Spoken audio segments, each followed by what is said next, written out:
coffee break with me. Come and take your coffee break with me. Come and take your coffee. Come and take your coffee. Come and take your coffee break with me.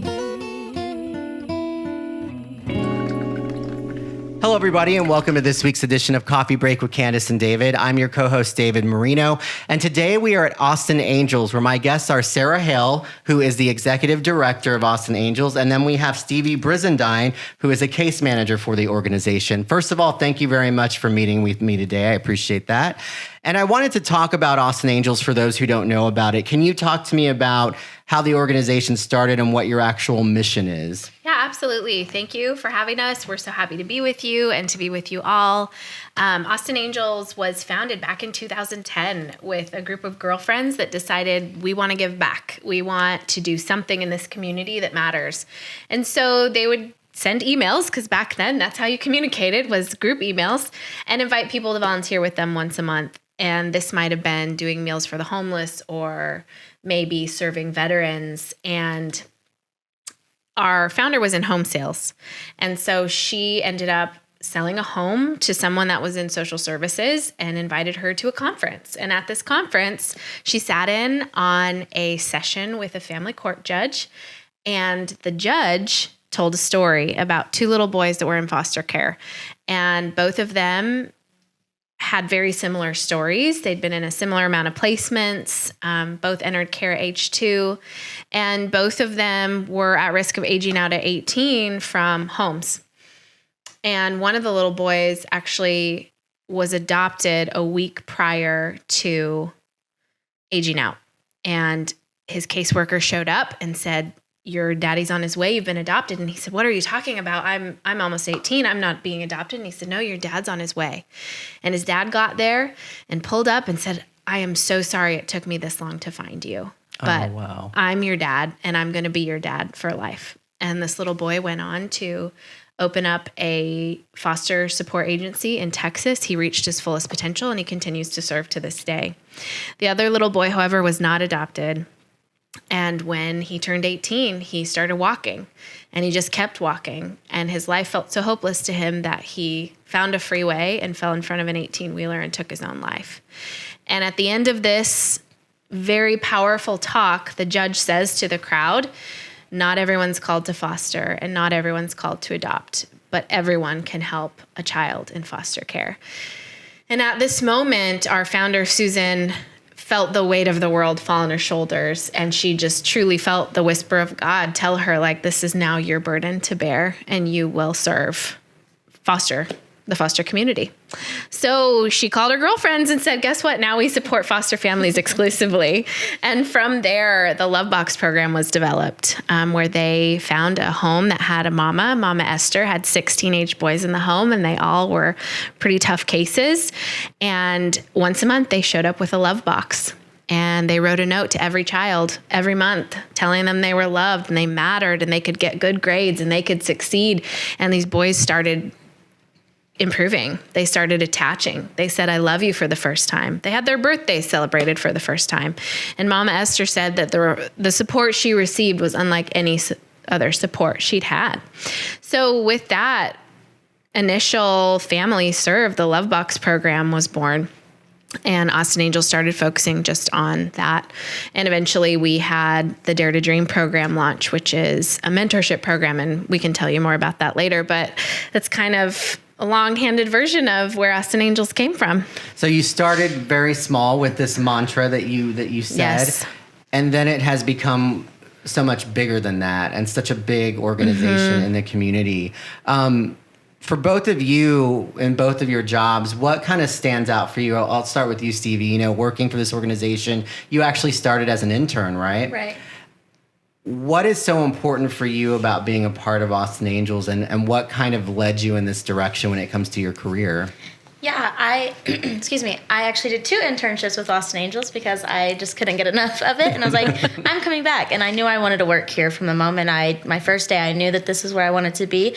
And what kind of led me here is part of my own story. I am actually adopted, and I knew the importance of what it looked like in my life to have that one person who believed in me. Like, I think about all the time, I don't know where I would be if my high school English teacher didn't believe in me and didn't encourage me and didn't tell me, hey, why are you cutting my class? Why aren't you in school? And so I really saw the impact of having, when you feel so low and you feel like you're forgotten about or you feel like you're not seen, I really saw the importance of no. Like, if someone believes in you, like, you can accomplish anything that you put your heart to.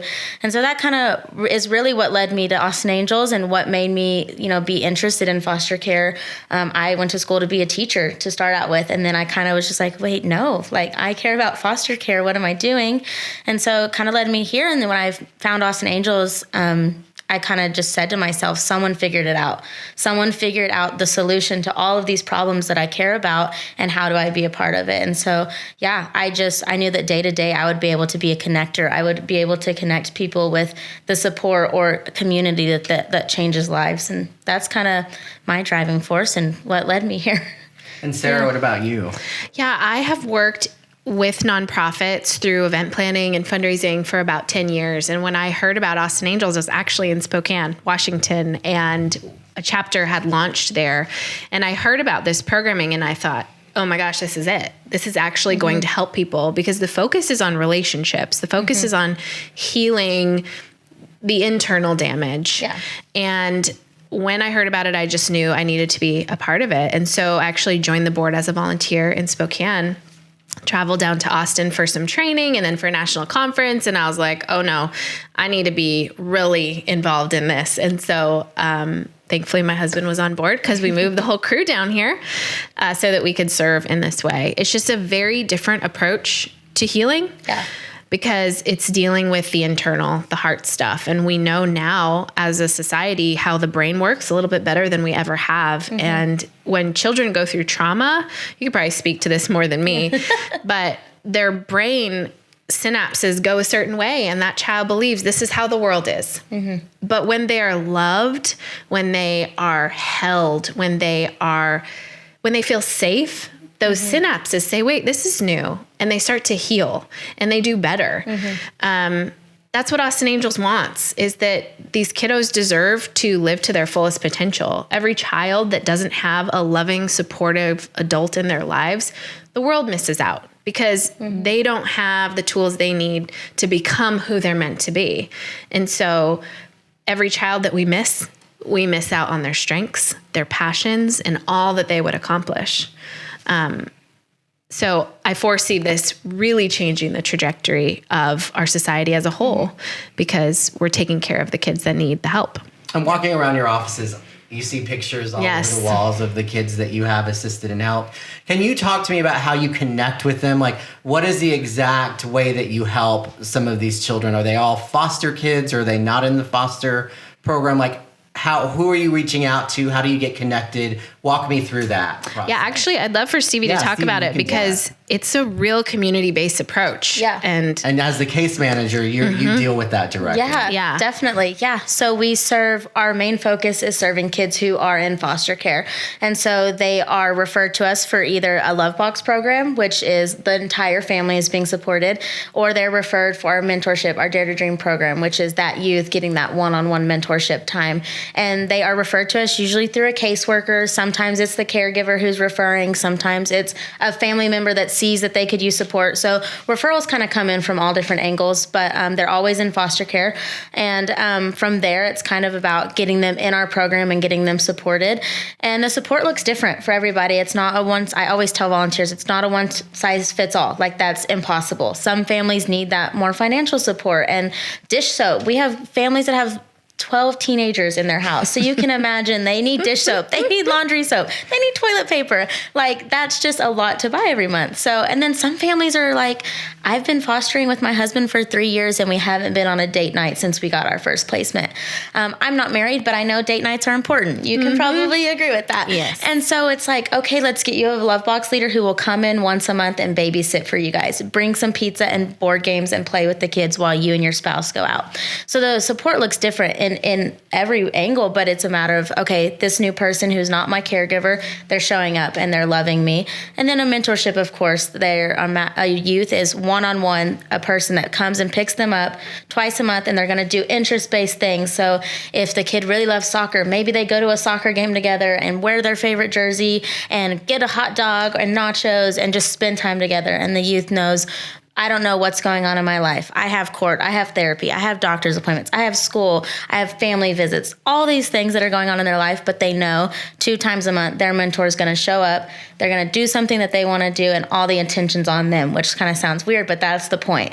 Though all of it matters when it comes down to that. And so yeah, they just do that. Like the volunteers do that one-on-one. That's one person. Our founder always says that every child deserves to have someone in their life that knows the color of their eyes and the dreams in their hearts. And that's really what our volunteers, and I would say our entire team, our case management and the rest of our staff, like, we know our families so well because we just walk from the very beginning of the referral to getting the volunteer trained and onboarded, and then that match, and then we walk alongside them as a resource, as a champion, and just get to really know them personally. And like Sarah was saying, like, we just approach it from that, like, it's relationship first before anything else. And it's really all encompassing because you talked about not only helping them individually, the children, but as a whole, like the family unit. Yes. You know? And Sarah, as you were saying earlier too, and both of you have echoed this, that the importance of having that one person in your life that it may not be like a blood relationship, but having that mentor can really be the difference between going down this path or that path. Have you seen that a lot in just working in this field? Oh, yeah. I mean, I could think about it in my own life. I had a high school English teacher that one day told me, wow, you're a good writer. And I wanted that for myself because I heard it from her. I had 2 loving parents in my life, and yet someone that said, hey, you're good at that. Hey, I see you really trying hard at this. It changed how I viewed myself. And maybe that feels like a normal thing, but I bet both of you could think of one person that said something in your life that's still with you today. Yeah. And ideally, we have lots of these people. You know, ideally, we're in a community where people are pouring into the children around them all the time. But unfortunately, it doesn't exist in all communities. You know, if I had a need, I have 4 kids of my own. And if I had a need, I could call my sister, I could call my dad and say, hey, could you take the kids? I need a minute. In fostering, it's not that easy. There's a lot more involved with getting babysitting support. Oftentimes it's lonely because it's hard. Maybe kids have really tough behaviors and people don't understand that that's trauma reactive. That's not a bad kid. That's, they've been through some things and they're having a hard moment. So I think being able to look at children, look at youth and say, hey, you matter. Hey, you're good at this. It makes so much more of a difference than we know. Yeah. Just kind of starting off with Love Box and Dare to Dream, what are some ways that the public can get involved in that, and explain more on those programs exactly? Yeah. So I'll start with our Love Box program. Like I mentioned, that is the holistic family support. So that is a volunteer coming in either by themselves, with a spouse, with a friend, with a group of girlfriends, like how it started, and coming in and signing up. They'll get trained, they'll get onboarded, and they are matched with a family based on the criteria of what they can meet. So some volunteers can do financial support. Some volunteers can do emotional support, meaning babysitting usually, or just being a friend. And some volunteers can do both. So based on what they can provide, we as case managers, we find a family in their area. So we keep our volunteers within 30 minutes of the family, easier to get there, easier to do an emergent need if needed. And we work hard and we find a family that's in their area and we match them together. We do what's called a needs assessment, where it's with the volunteer and the caregiver, and we find out what they need. How can we support you? What are your favorite snacks for your kids? What's your favorite movie theater to go to? What's your favorite restaurant? And then we talk about the kids. What are their personalities? What's their story? What do they like to do? And then we match them, and that is what the Love Box program is. It's a year-long commitment and a one-time-a-month commitment. One time is not the max. If they want to hang out with their family every Saturday, they want to come and hang out, by all means, that's great. That's the goal. Like that relationship to where you're like, I like you so much, I just want to keep hanging out with you. And we see that a lot with our families once you get situated, once you get to know each other. And our Dare to Dream program is the one-on-one mentorship with a youth and a mentor.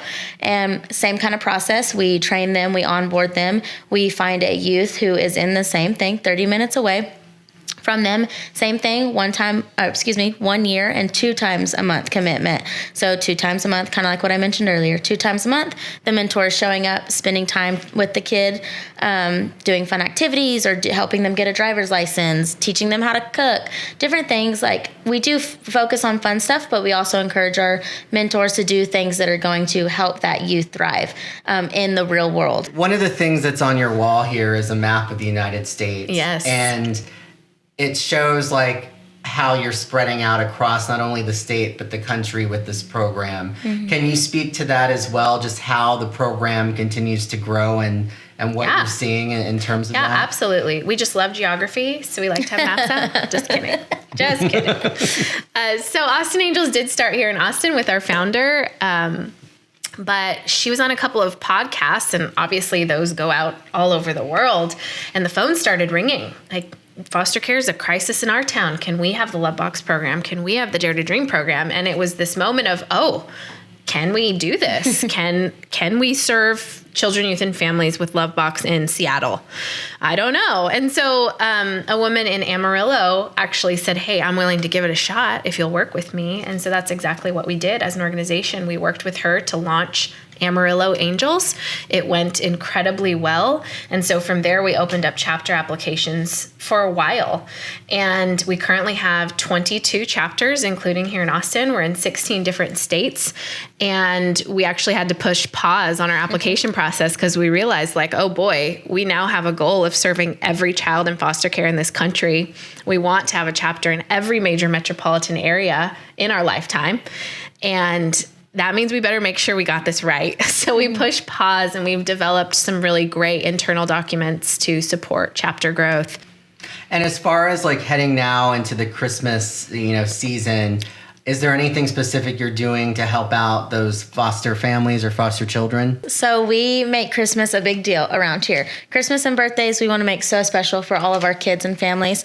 And so we are doing a Christmas event. And so we want to give a wonderful, extravagant Christmas basket filled with different Christmas themed things. Maybe it's special ornaments or hot cocoa and a Christmas movie and a Christmas book. There's a long list of things we put in there, and we are getting one to all of our caseload families and all of our waitlist families. We are always taking in volunteers for that to maybe sign up for 1 basket, or you can sign up to make 4 baskets. Mm-hmm. However many you individually or your group that you come with can make, we will give you a specific family, and we will give you details for that family, so you can know this family has 3 kids, 2 boys and 1 girl.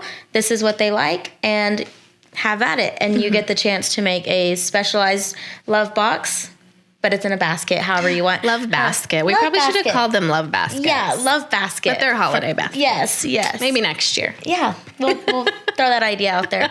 And so, that's a way of getting involved for the Christmas time. Mm-hmm. And we have a big event that we're having for our family at Peppermint Parkway, which is in Austin, which is really exciting. And they'll get to come with their family, enjoy all the festivities, and receive that kind of Christmas gift from our community. So. Yeah, we're also offering an opportunity for individuals or businesses to support a whole family through the wish list program. So if someone wanted to purchase gifts for an entire family, we could give their wish lists, and then you could shop and wrap and either deliver directly to the family, or you can bring it to us and we'll get it to the family. Yeah. That's great. That's a lot of good information to get out there about that. I know the last couple of years have been hard for a lot of organizations that are relying on the public's funding. What has it been like for you all through the pandemic to continue moving and finding different ways to seek that funding or to keep going and I know a lot of you are having to pivot and be creative, but my point is that it's still very important that people understand that these organizations like Austin Angels are here and that they still need the funding, even if we're in a pandemic. Absolutely. I think the pandemic years for us have been a love story because our organization is 100% funded by this community. We don't receive government support. We rely completely on caring individuals that want to see foster families served well. And so when the pandemic hit, obviously we were scrambling because most of our funding comes from events. We have a gala that we host every fall, and we rely on that to keep us going, to allow us to support our staff so that we can make more matches. It was scary for a little bit. But the love story part is that we had some of our supporters really show up big for us, do some campaigning on their social media. We had one supporter that put out a call to action and everyone gave $1 or $5 to her Venmo, and then it led to over $100,000 in support for our organization. It was little things like that that meant we could continue serving.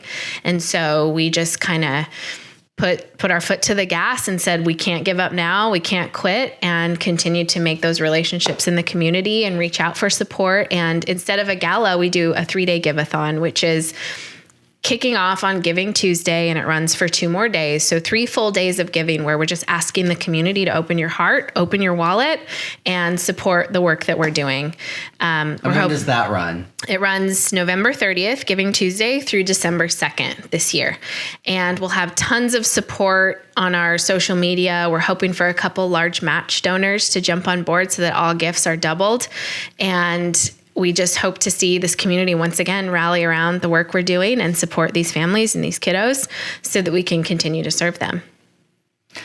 And especially for you, Stevie, kind of being in touch with these families and these children, have you seen some come back, like after they've kind of either maybe gotten out of the foster system or just they've been helped? Have they kind of come back to thank you, or what kind of stories do you have when it comes around that, or something that maybe sticks out in your head when it comes to that? I have 2 stories that I'd love to share that come to mind. So the first story I'll share is about a couple who started fostering for the first time last year. And they started fostering in November, and their very first placement, and they don't have any biological kids, so their very first time having kids was a placement in foster care, and it was a sibling set of 3 right before Christmas. And at the time they didn't realize it, but now they would say, we jumped in and did a little bit too much, that we couldn't handle all of that. But they were able to, they referred themselves to our program. I was able to get them matched in our Love Box program. And right before Christmas, we got a generous donor, and I was able to call the foster mom and say, hey, what's your biggest need right now? Right before Christmas, what's your biggest need? And she says, we have our Amazon wish list that we send to our friends and our family. They buy stuff periodically off of there. If you see anything on there that you want to purchase, let me know. So I was like, okay, I'm going to advocate for this family. I called my supervisor and I said, they have this wish list. How much can we get? What can we do for them? And my boss approved and said, buy the whole thing. So I was able to buy the entire wish list. It was about $1,200 worth of things. And it ranged from gifts like toys for the kids. And then there was things that they just general need, formula, diapers, different things that they needed. And was able to call her and say, hey, be expecting packages the next week. And for an entire 2 weeks, they were getting packages every single day. And the kiddos had a wonderful Christmas. They ended up getting reunified with their bio mom the day of Christmas. Mm-hmm. And so the foster parents were able to take everything that we had sent them and give it to the bio mom, which is incredible because that sets her up for success, right? From the very beginning of getting reunified with her kiddos, she is now set up for success for a really long time because she has all the things that they need and want. And, that foster mom called me the week after Christmas and says, we're sad. We missed them. We definitely signed up for way more than we can handle, but we would not have been able to do it without you guys. We would not have been able to make it through, even though it was only 2 months, we would not have been able to make it without y'all's support. And because of you guys, we are opening our home again. And so they were able to open their home again. And the first call that they made whenever their caseworker, family. Caseworker said, okay, you guys are good, because you have to go through constant training to be a foster parent, which is great. They went through their training again, and the first call that they made when they were approved was to me. And they said, hey, our home is open again. Like, just so you know, we want you guys on board again. And so hearing that story, I was so impacted, because I was like, it really matters. Sometimes you just need to be reminded that the work you're doing is doing something, because there's hard days around here. You can probably agree. Yeah. There's really hard days around here. But when you get that one call of, oh, this matters. Like, I was the first person you wanted to call and like say, hey, we want you on our team because we can't do it without you. And I'd share a second story. Is that okay? I know I'm long-winded. That's great. Yes, they're good stories. We had a family. So I came on staff in October of 2020. So it's right around a year. Right as I was transitioning in because I came from my internship, right as I was coming on staff, one of our case managers in Austin was transitioning to full-time National Angels. And so she had a few cases that she handed off to me. She said, hey, I trust you. Here's my families. Love them well. And so I had a woman who took in her two grandkids, two boys. She was being supported in Love Box, and she was being supported, her oldest was being supported in our Dare to Dream program. And they had been matched with the previous case manager for a year or so. So they'd been with us for a while. And they were one of my higher need families. So they, high financial need. And so I supported them well. I did what I had to do. I knew the previous case manager, she's a rock star. She's been with Austin and National since the very beginning. She was the very first intern and very first hire. So I knew she worked hard for them. So I was like, I'm not going to let you down. And so she was able to adopt her two grandkids in August. And so when a family adopts, we do 1 month post-adoption in our program. And then the case is successfully ended at that point. And at our final call with her volunteer and the mentor, she just begins crying. And she says, Stevie, same thing. I wouldn't have been able to do it without Austin Angels this whole time. You and Kathleen, the previous case manager, you and Kathleen have went above and beyond for me and my family. And she just begins crying on the call. And I'm a crier too, so I start crying. And it's just this whole thing. And she says, because I'm on my feet again, because you guys were able to help and support me, I want to come back and I want to volunteer in your program, because I've seen the effect it has on my kids. I've seen the positive impact he has felt because he has a mentor. I've seen him open up. I've seen him want to do good in school. I've seen him want to be in relationship with his mentor, and that's not normal for him. I've seen that change in him, and I've seen it in myself. Like, you guys have showed up time and time and again with my volunteer and just as an organization, and I want to play that part in someone's life because I want someone to be able to take care of their kids well, and your support helped me do that.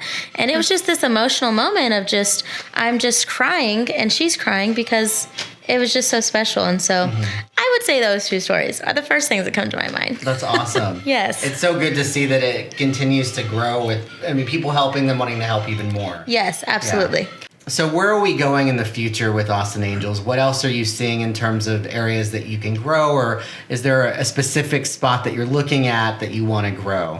Yeah, we are serving a huge chunk in Central Texas. I believe it's 22 counties, because we're Waco all the way down to San Marcos. So the area of service that we provide is huge.